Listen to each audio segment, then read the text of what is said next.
नमस्कार, मैं अनुज कुमार। आप देख रहे हैं जनपथ लाइव और इस वक्त आपके सामने एक बहुत ही महत्वपूर्ण मुद्दा लेकर हाजिर हूं। जिस तरीके से देखा जाए पूरे उत्तर प्रदेश के साथ साथ और उत्तर प्रदेश से ही जहां भारत की समूची राजनीति जो है ऑपरेट होती है, या यूं कहें पूरे उत्तर प्रदेश के माध्यम से ही पूरे भारत की राजनीति जो है निर्धारित होती है। केंद्र में किसकी सरकार बनेगी ये निर्धारित होता है और उसी उत्तर प्रदेश के अंदर लगातार राजनीति के ऐसे ऐसे भूचाल आ रहे हैं जिसने समूचे जो विपक्ष की राजनीति है उसको खत्म करके रख दिया है। और यहीं पर अगर देखा जाए, चाहे सत्ता पक्ष की बात किया जाए यानी कि भारतीय जनता पार्टी की बात किया जाए, या फिर उस विपक्ष की बात किया जाए जिसका नाम इंडिया अलायंस रखा गया था, उसके तमाम घटक दलों की बात किया जाए, उनकी जो सोची समझी रणनीति थी वो 2024 में फेल होती हुई नजर आ रही है। और इसका सबसे बड़ा जो फायदा है वो एकमात्र राजनीतिक पार्टी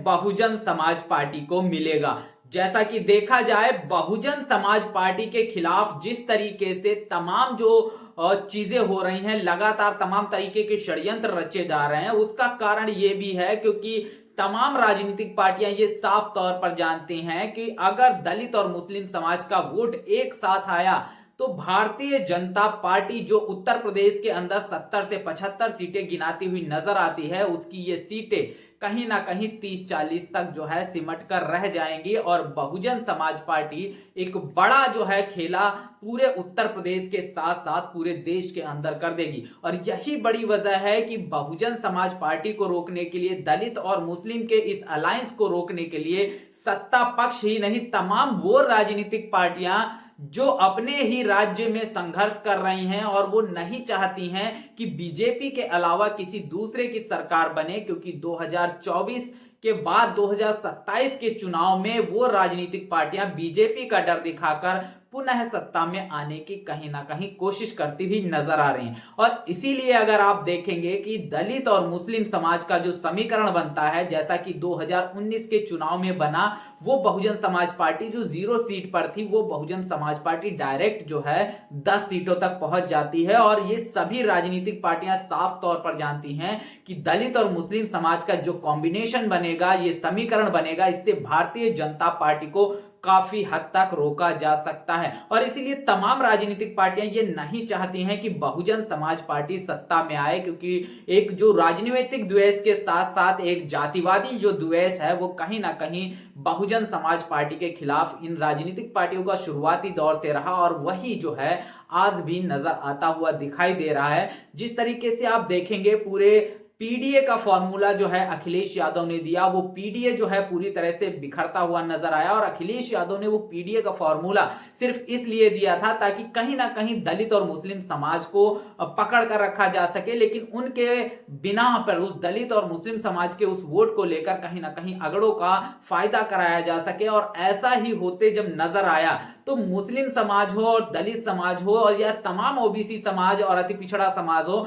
उनकी जो तमाम जो मोह था समाजवादी पार्टी से वो भंग होता हुआ दिखाई दिया। और इसके बाद से ही पूरे समाजवादी पार्टी का जो पीडीए है वो बिखरता हुआ नजर आया। उससे तमाम जो बड़े दिग्गज नेता थे उन्होंने उस पार्टी को छोड़ दिया, चाहे स्वामी प्रसाद मौर्य हो, पल्लवी पटेल नाराज चल रही हैं, जिस तरीके से आपने देखा जयंत चौधरी बीजेपी में चले गए, जिस तरीके से आपने देखा तमाम जो मुस्लिम बड़े बड़े नेता हैं वो सभी नेता जो है समाजवादी पार्टी को छोड़ रहे हैं, क्योंकि वो सभी जानते हैं कि समाजवादी पार्टी में पीडीए जैसा कुछ नहीं है। और समाजवादी पार्टी पर तो इस तरीके के भी आरोप लगा दिए गए मुस्लिम नेताओं के द्वारा कि समाजवादी पार्टी अगर पीडीए की राह पर नहीं चलती है तो भाजपा और उसमें फर्क ही क्या है, बड़ी बात निकलकर सामने आई। और जिस तरीके से पीडीए फेल हुआ, उसके बाद से कांग्रेस ने जो अलायंस बनाया जिसका नाम इंडिया अलायंस रखा, वो भी खंड खंड हो गया। एक तरफ पीडीए खंड खंड हो जाता है, दूसरी तरफ इंडिया अलायंस खंड खंड हो जाता है। अब एकमात्र राजनीतिक पार्टी बहुजन समाज पार्टी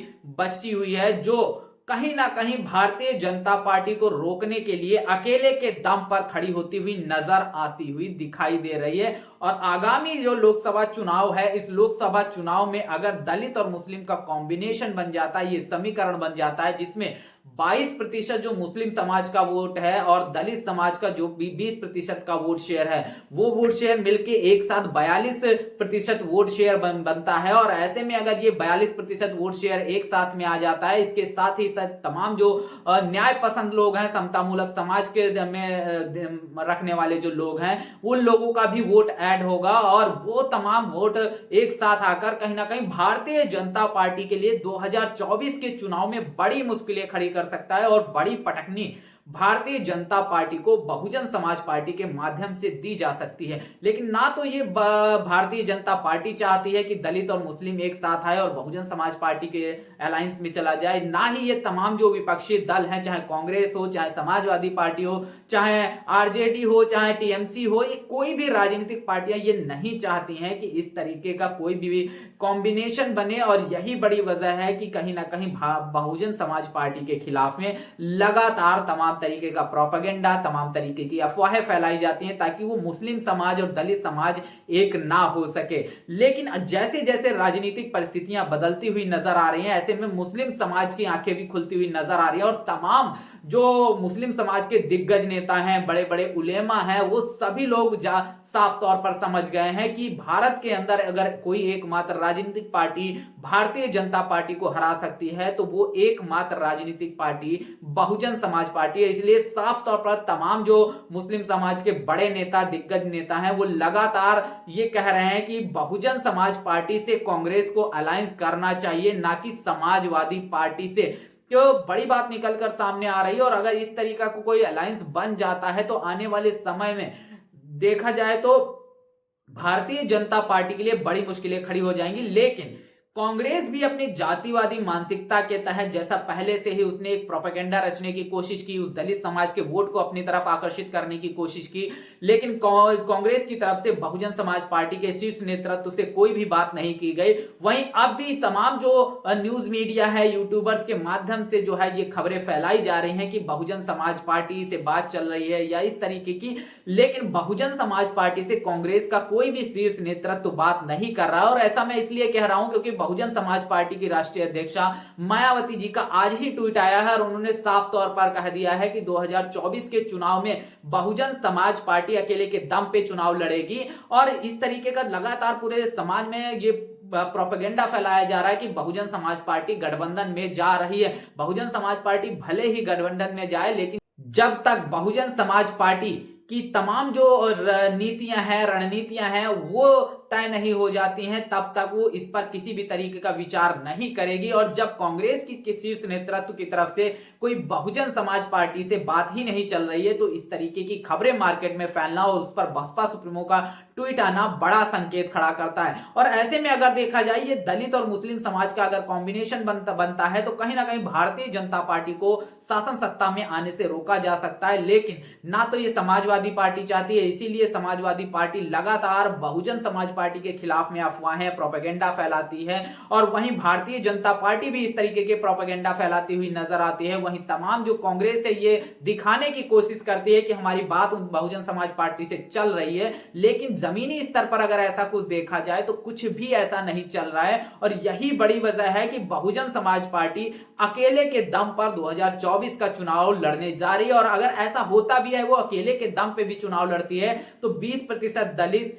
22% मुस्लिम ये जुड़ेगा इसके साथ पिछड़ा और अति पिछड़ा जो समाज का जो व्यक्ति है, जब वो देखता है मायावती जीतती हुई नजर आ रही, फाइट में नजर आ रही हैं, तो मायावती को समर्थन करने के लिए वो आता है और इससे यही जो वोट है वो 50% के ऊपर पहुंचेगा और कहीं ना कहीं भारतीय जनता पार्टी को रोकने में बड़ी कील साबित होगा। और इसके बाद से ही लगातार सोशल मीडिया पर जैसे ही मायावती ने कहा कि हम अकेले चुनाव लड़ेंगे, लगातार ये बातें कही जा रही हैं कि वो बीजेपी को जिताने के लिए, बीजेपी को फायदा पहुंचाने के लिए इस तरीके की चीजें कर रहे हैं। तो उनसे भी मेरा यह कहना है कि अगर मायावती चुनाव लड़ रही हैं तो वो भी बीजेपी को हराने के लिए चुनाव लड़ रही हैं। और अगर आपको ऐसा लगता है कि मायावती बीजेपी को फायदा पहुंचाने के लिए चुनाव लड़ रहे हैं तो आप सभी राजनीतिक पार्टियां मिलकर मायावती को समर्थन कर दो और फिर तो मायावती और बीजेपी के बीच में ही फाइट रह जाएगी। और फिर तो अगर मायावती जीतेंगी तो बीजेपी तो अपने आप ही हार जाएगी। तो इस तरीके का प्रोपेगेंडा लगातार समाज में फैलाया जा रहा है ताकि दलित और मुस्लिम समाज और पिछड़ा अति पिछड़ा और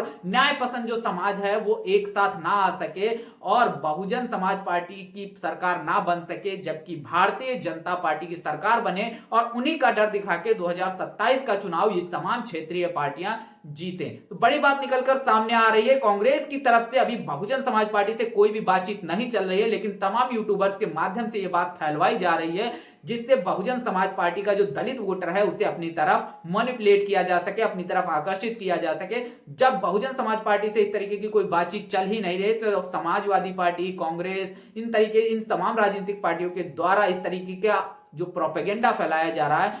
ये प्रोपेगेंडा बहुजन समाज पार्टी का क्या कुछ नुकसान करेगा? क्या मुस्लिम समाज इस बात को समझेगा? और क्या आपको लगता है दलित और मुस्लिम समाज के एक आ जाने से भारतीय जनता पार्टी को काफी हद तक चुनाव में मुश्किलें पैदा की जा सकती हैं, उसको चुनाव जीतने से रोका जा सकता है? क्या कुछ आपका मानना है? कमेंट बॉक्स में अपनी प्रतिक्रिया जरूर दीजिएगा। बने रहिएगा जनपथ लाइव के साथ, तब तक के लिए जय भीम, जय भारत।